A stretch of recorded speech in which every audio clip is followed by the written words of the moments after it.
Someone Has to Know is a new Chilean detective thriller series streaming on Netflix that covers a real-life case that's not just shrouded in mystery, but also raises multiple questions about duty and responsibility. The plot is centered around Detective Montero and his team of sleuths as they investigate the case of Julio Montoya, a young man who disappears suddenly after stepping out from home to go to a nightclub with a group of close friends. Someone Has to Know successfully manages to bring the complexities of the case to the screen, while also raising pertinent questions about the authorities and their investigative style, making it quite a thrilling and provoking watch. So with a spoiler warning, allow me to jump straight into the show. What is this series about?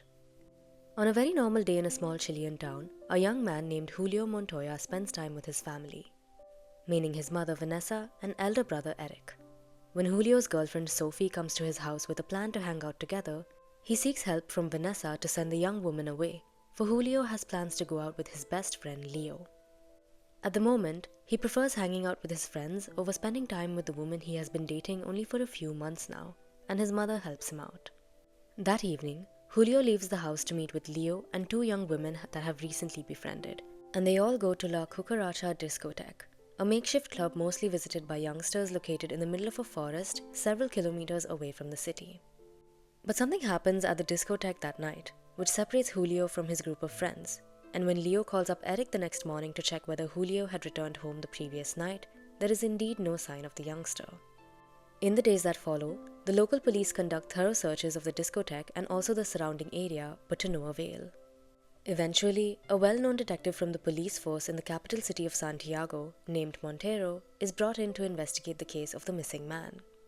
Montero brings in his own team of detectives and police officers, and they set up at a local house outside of town to avoid any unnecessary attention and distraction. But it is not an easy case to solve, as there is no solid lead or clue to pursue. The owner of the discotheque and his wife, the two people who ran the business until it was shut down because of all the negative attention following Julio's disappearance, refused to help the police in any way.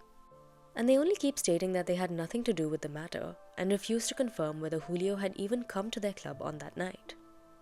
Then, a lead suddenly seems to present itself when the detective learns of a deaf and mute man who claims to have seen Julio on the morning after his disappearance. Montero, who knows sign language as his sister was mute, communicates with the man and learns that he had been dragged into a car by some kidnappers, and he had seen Julio kept hostage in the same car. But as the detectives investigate this possibility, they quickly realize that the man is just making up stories for attention, and that he had actually been picked up by the police for creating a nuisance in public. With Vanessa and Eric desperately searching for Julio, Montero's task only gets tougher by the minute as he comes to the realization that apparently nobody among the 300 or so people at the discotheque had noticed what happened to Julio on that fateful night. How did the police recover Julio's body? What makes the case even more difficult for the detectives to crack is the confusion with regards to whether Julio had been kidnapped and is still being held against his will somewhere, or whether he had been murdered on that very night, or perhaps in the months that followed. The first possibility is a bit difficult to entertain, considering that there had been no calls or notes demanding a ransom against the young man's safety, and in that case, it could only mean that he had been trafficked to some other region or even out of the country. Therefore, the police and the detectives who work separately for the most part in this case search for any clues of Julio's whereabouts that would prove him to be either dead or alive. Finally, more than a year after his disappearance, a human skull is found by a group of construction workers by the side of a river some distance from the discotheque. When Montero and his team arrive at the scene, they learn that the skull had been propped up on a stick, either as a sick joke or to warn people away from coming close to this place. Upon a more thorough search, various items belonging to Julio are found, the most important one being the pair of boots he had been wearing on the night of the disappearance. His body is found as well, seemingly in such a decomposed and horrible state that it is unfit to be shown to his family or used in the funeral. Thus, it is only Julio's skull that is handed over to Vanessa and Eric, while tests are run on the remains, uncovering significant amounts of pentobarbital, a sedative that can quickly knock a human out. But crucially, there are also no bruises or marks of injury on the decomposed body, which makes it look like Julio did not actually go through a physical struggle before his death, and this discovery unsettled some of the theories that were being investigated. Could Cruz and his friends have killed Julio? When the detectives are frustrated by the lack of any serious movement with regards to the case, they decide to speak to every single individual known to have been at the nightclub on that night, starting from youngster guests to the bouncers working there. From the accounts of nearly 400 people, they are able to piece together some details from the night of Julio's disappearance, starting with how he and Leo had first hung out with their new female friends, who were also sisters by relation. Julio had made out with one of the women whom Leo had incidentally been interested in, but he swears to not have been affected by it. Leo apparently was too drunk and high by the time he left the discotheque, and he has no recollection of what happened to his friend.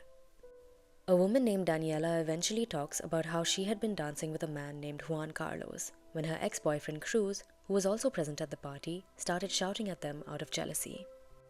Juan did not really care much about him at the time, but when he stepped out of the discotheque sometime later, he found that the side of his car had been scratched. He could not do anything about it and returned to Daniela inside, but the next time he went out of the building, Juan found Cruz and his friends there and confronted them about what they did to his car. For he believed that the unruly youngsters were the ones to have done this damage. But Cruz and his gang of friends did not like being confronted, and they chased Juan into the forest and beat him up, leaving him with many bruises and serious injuries. Because of the evidence of Cruz and his friends having shown extreme violence on that specific night, Montero starts to believe that the group must have had something to do with Julio's disappearance. According to Cruz, he had come to the discotheque with his friends from a different party only to befriend some women and take them back for a more intimate celebration, but had left a short while later when their plan did not work out. But after they had left the place, they realized that Cruz's car had been scratched as well, and they believed Juan Carlos did so in retaliation for them having done the same to his car. Therefore, they returned to the discotheque to confront him and then had a fight with him.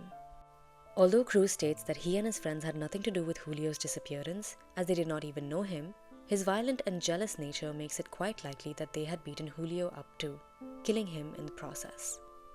Perhaps not having planned to do so, they then panicked and hid the body somewhere before eventually dumping it.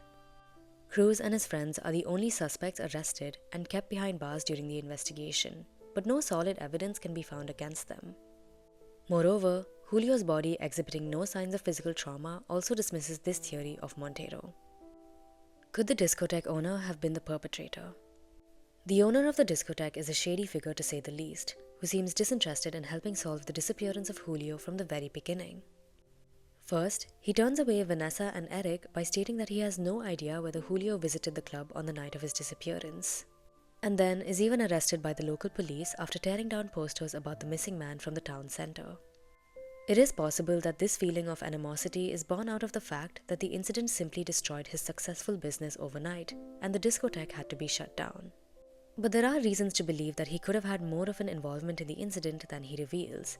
During one of the initial interrogations by the detectives, the owner mentions that he is actually a certified doctor and can therefore start practicing medicine now that the discotheque is shut down. Incidentally, the drug found in Julio's body, pentobarbital, is apparently not very easy to get for a layman, meaning that someone with a degree in medicine could more easily have definitely gotten their hands on it. Also, when the skull is found on the riverbank and the police start a search, Detective Montero is confident that nothing significant can be found, as thorough searches had already been carried out at the place. This suggests that the body could have been dumped sometime before the discovery, and as someone has to know presents things, the discovery takes place sometime after the owner has the cucaracha building torn down. Therefore, it could be that the owner had murdered Julio and hidden the body somewhere in the discotheque building, and had now dumped it before the place was torn down.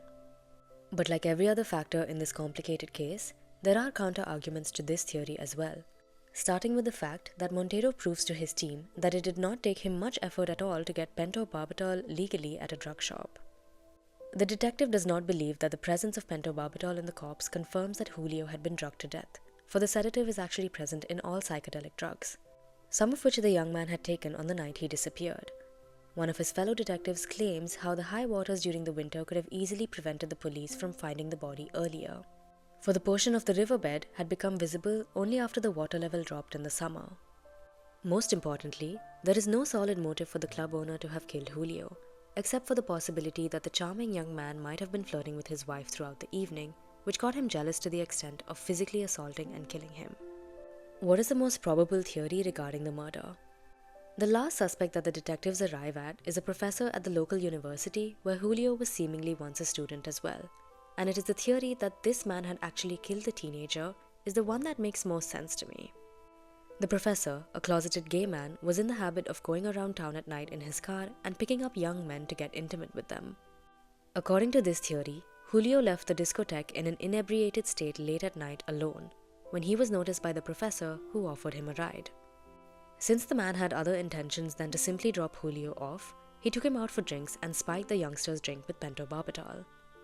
It is later confirmed by the detectives that pentobarbital was readily available at the university lab, which any professor could have gotten access to.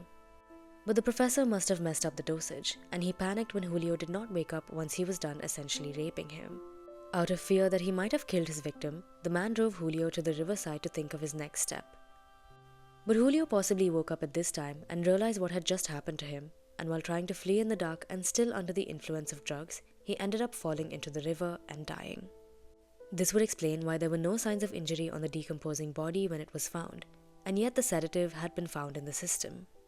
Crucially, the professor's activities following this unintentional murder were suspicious as well, as he got close to Vanessa and Eric out of guilt, and also asked his students to gather information about Julio, probably out of fear of getting caught. When he finally understands that the police are suspecting him, the professor commits suicide by setting his car on fire while still inside it. Although some clues suggest that someone else might have set the car on fire, the professor still seems like the most probable perpetrator. Could the authorities have done a better job? The Netflix series subtly points out how the ego and personal convictions of Detective Montero often get in the way of the investigation, and how the authorities in general could have done a better job digging up the truth.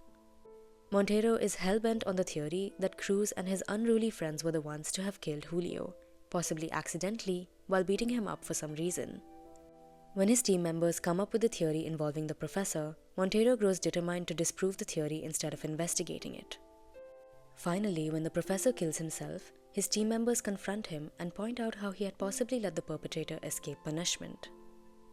But it is too late by this time, and other figures of authority like the state prosecutor are also seemingly too frustrated by the difficult case and abandon it, as a result of which it remains unsolved till the very end.